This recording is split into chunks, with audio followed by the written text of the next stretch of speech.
امك.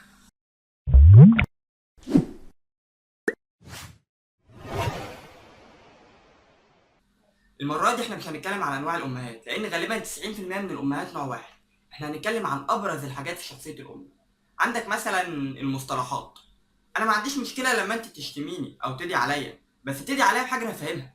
يعني ايه اله يشيل ويحط عليك؟ ويشيل ايه اصلا؟ وبعد كده ما دام هيحطه تاني نشيله ليه؟ هو اي ترويق وخلاص؟ يعني احنا لما نشيله ونحط تاني هنكنس تحتها؟ تقول لك اصل الاكل كبس على مراوحه.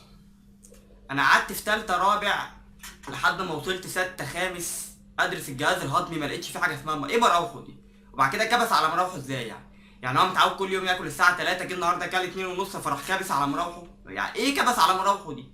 خلصنا من المصطلحات، نخش على مواقف الامهات. يا جماعه، من مكاني هذا بدعو كل شاب مصري يطلع على محكمه الاسره يرفع قضيه على امه. ليه؟ فين الترنجات؟ انا لحد النهارده بتاخدي مني العيديه تحوشي لي عشان تجيبي لي ترنجات، ما شفتش منك تيشيرت يا شيخ. بس انا امي بقى، يعني بعيدا عن كل الامهات، انا امي مختلفه شويه. يعني انا لو رحت معاكوا انا مش هكسب القضيه. ليه؟ انا امي كانت بتعمل معايا حاجه لئيمه شويه. تيجي تقول لي ايه انت عمك اداك كام؟ اقول لها اداني 20 جنيه.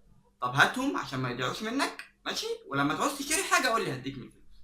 اه، ما انا طبعا ده الغلبانه دي على 20 جنيه. اروح اقول لها ماما انا عايز اجيب شيبسي. طفل بقى يعني متسول في دماغه فتديني الجنيه. بعدها بساعه ماما انا عايز اجيب ازازه حاجه ساقعه. تقوم مدياني الفلوس. بعدها بشويه ماما انا عايز اجيب كيس بودو. ما خلصت يا حبيبي ال 20 جنيه. 20 جنيه ايه دي اللي خلصت في حاجه ساقعه وكيس شيبسي؟ مش فاهم انا. اجي اقول لها تقول لي يا حبيبي انت مش خدت جنيه جبت بيه شيبسي و3 جنيه جبت بيها حاجه ساقعه؟ هتبقى ال 20 جنيه خلصت. خد لو انت عايز فلوس خد جنيه، هات اللي انت عايز تديني من فلوسي وتقول لي خد. لا، وفي الاخر ايه بقى؟ تطلع تقول لي يا حبيبي خش علم رياضه بعد ما بوظت لي الحسابات اللي في دماغي كلها من وانا صغير. تقول لي خش علم رياضه اصل انت شاطر في الرياضه. شاطر في رياضه ايه؟ يعني جنيه شيبسي و3 جنيه حاجه ساعه 4 جنيه حسبتها لي 20 جنيه. شاطر في رياضه ازاي؟ انا مش فاهم. كبرت شويه وبقيت شحط ما شاء الله وبتاكل. فتيجي امك مثلا تقول لها عامله لنا اكل ايه النهارده؟ تقول لك عامله لك باميه. فتقول لها انا ما بحبش الباميه. تقول لك ليه؟ دي جميله.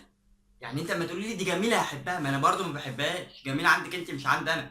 فتقول لك طب دوقها بس. ما هو اكيد انا ما بحبهاش عشان شتمتني بامي، اكيد انا ما بحبهاش عشان دوقتها وطعمها ما عجبنيش. دوقها بس. فتقوم ده تقول لك الله الله، هو بقك ولا بقي؟ ده انا اللي دوقتها برضه ما عجبتنيش. كلها بس. ويوصل بيك الحال في الاخر انك كلت الباميه. تيجي بعديها بشهر 2 3 عامله لنا اكل إيه يا ماما النهارده؟ عامله لك باميه اللي انت بتحبها. بحبها ايه؟ ما انا انت لسه باكلها. دوقها بس. دوقها بس يا ستي، ما انا دقتها قبل كده. دوقها. في حاجه عايز الفت النظر ليها. هو الواضح ان الساعه البيولوجيه بتاعت عقل الام تقريبا بالوراثه بايظه. ليه بقى؟ انت قبل ما تنام تقول لامك صحيني الساعه 8 يا ماما عشان عندي مشوار مهم. حاضر يا حبيبي. تقوم جايه لك بقى وانت نايم ايه؟ اصحى يا حماده. اصحى يا بابا الساعه 8 ونص هتتاخر على ميعادك. تقوم انت قايم مفزوع وتزعق واتاخرت. تدخل الحمام تغسل وشك وتتشطف وتلبس اي حاجه في السريع وانت خارج على الباب تبص. هتقول لها ايه ده يا ماما الساعه لسه 7 ونص. تقوم هي باصه للساعه وبصلك.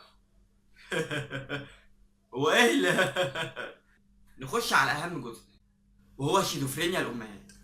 تيجي امك بقى عايزه منك حاجه. معلش يا حماده يا حبيبي روح هات لي الحاجه الفلانيه. والله يا ماما مش قادر. معلش عشان خاطري. والله يا ماما تعبان مش قادر. طب روح هاتها لي وهعمل لك الحاجه اللي انت عايزها. يا ماما والله طب غرفه 60,000 ايه كده؟ ما انت كنت لسه بتتحايلي عليا من شويه. في ثانيه اتقلبت عليا. تبقى ماشي في الشارع وتلاقي عيل صغير كده يا عيني غلبان ماشي مع عمه، طفل بريء ماشي اتشنكل في طوبه يا عيني، لسه الطفل بيتعلم المشي يا عيني مش قادر يمشي. اتشنكل في طوبه وقع. تقوم امه ماسكاه من ايده وتنزل فيه عزق. ليه يا ماما كده؟ ليه يا حبيبتي؟ ده لسه بيتعلم المشي. بس طبعا احنا لو قعدنا نتكلم على الامهات من النهارده لبكره مش هنخلص، فدي مقتطفات سريعه كده. لو عجبك الفيديو ما تنساش تدوس لايك وتشترك في القناه. ويا ريت تقول لنا في الكومنتات تحت ايه اهم المواقف والطرائف اللي حصلت مع والدتك. شكرا.